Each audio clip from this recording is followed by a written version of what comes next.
I am a product of physical abuse, mental illness, and the school-to-prison pipeline. As a child of 3 years old, I was physically abused by my biological mother, beaten and left for dead, abandoned by the one person who was supposed to love and protect me. The fondest memory I have of my biological mother is she finally stopped beating me because she left permanently. Then I was adopted by one of my father's girlfriends at the time and found peace for a while. She became my mother. She already had my little sister. I was 10. My little sister was 8. Life was decent until I turned 15, when I caught my adopted mother's boyfriend, not my father, who's already locked up by then, sexually abusing my little sister. I stabbed him 72 times. Why so many times, you? Because I came disconnected with reality. I blacked out. Sorry to say, I killed this man. Afterwards, I was sent to a mental health facility for 6 months, where I was diagnosed with dissociative disorder and then released. I wasn't healed, but I finished my court order stay. I returned to school where I quickly became a monster. I fought almost every day until I got locked up. They sent me to a juvenile facility where I became even more violent because it was necessary to survive in there. But being honest, I already had that burning rage inside of me. I knew I needed help, but didn't know how to ask for it. Medication wasn't the answer.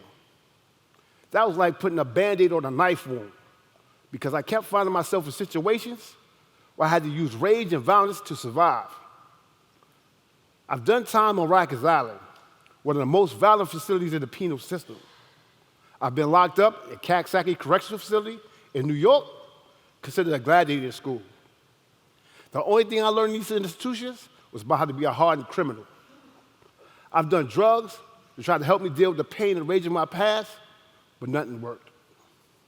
Then on December 1998, I was arrested for armed robbery and use of a firearm and commission of a felony.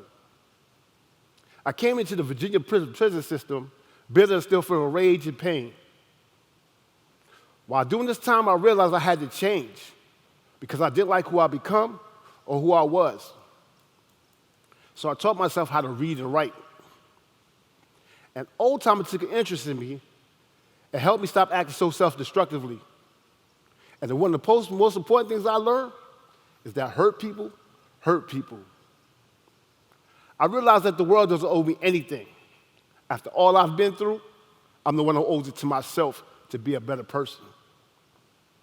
Every day, I learn something new about myself and different ways to cope with my childhood abuse and mental illness.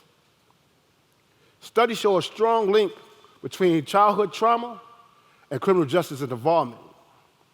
This alone is the beginning point of mental illness. Things go on in the home that as children, we never recover from. Some are just better at hiding it or suffering through it in silence, yet the issues are never dealt with.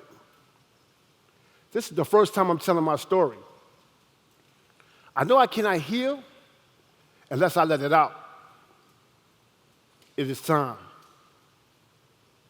I'm going through a healing process, but I know I can't accomplish the things I need to accomplish without dealing with the trauma of my past. My goal is to develop a program aimed at addressing mental health issues in the early stages of childhood and helping adults deal with and recognize mental health issues in children. Thank you.